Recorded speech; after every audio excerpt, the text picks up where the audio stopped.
Arabia మహాసముద్రంలో వేటకు వెళ్ళినటువంటి అంటే చేపల వేట అండి, వేట అంటే ఇంకేదో అనుకునేరు.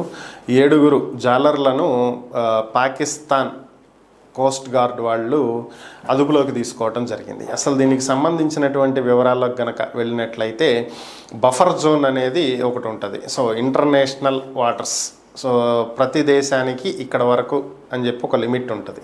సో దాని తర్వాత వెళ్తే ఆ పక్క దేశపు వాటర్లోకి వెళ్ళినట్టే వాళ్ళు చర్యలు తీసుకుంటారు.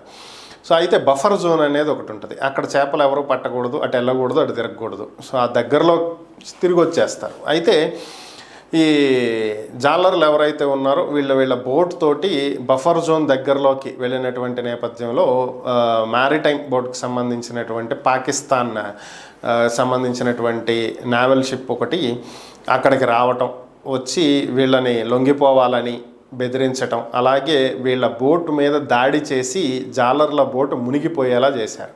ఎప్పుడైతే పాకిస్తాన్ ఈ దాడికి పాల్పడిందో వెంటనే తేరుకున్నటువంటి జాలర్లు ఇండియన్ కోస్ట్ గార్డ్కి మెసేజ్ పంపించారు. తమ మీద ఇలా దాడి జరుగుతుందని, తమ బోట్ని ముంచేసే ప్రయత్నం పాకిస్తాన్ వాళ్ళు చేస్తున్నారని, వెంటనే తమని కాపాడాలి అంటూ ఇండియన్ కోస్ట్ గార్డ్స్కి మెసేజ్ పంపించారు.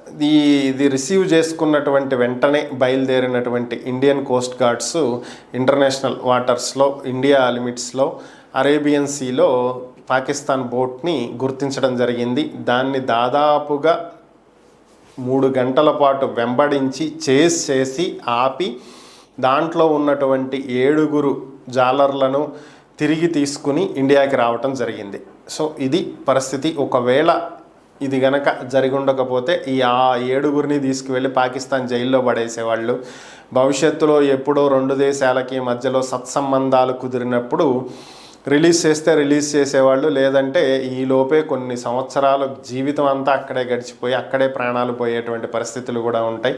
ఇక తిరిగి ఈ దేశం మొహం కూడా చూసేటువంటి పరిస్థితి ఉండదు. తన వాళ్ళని మర్చిపోవాల్సినటువంటి పరిస్థితి ఏర్పడుతుంది.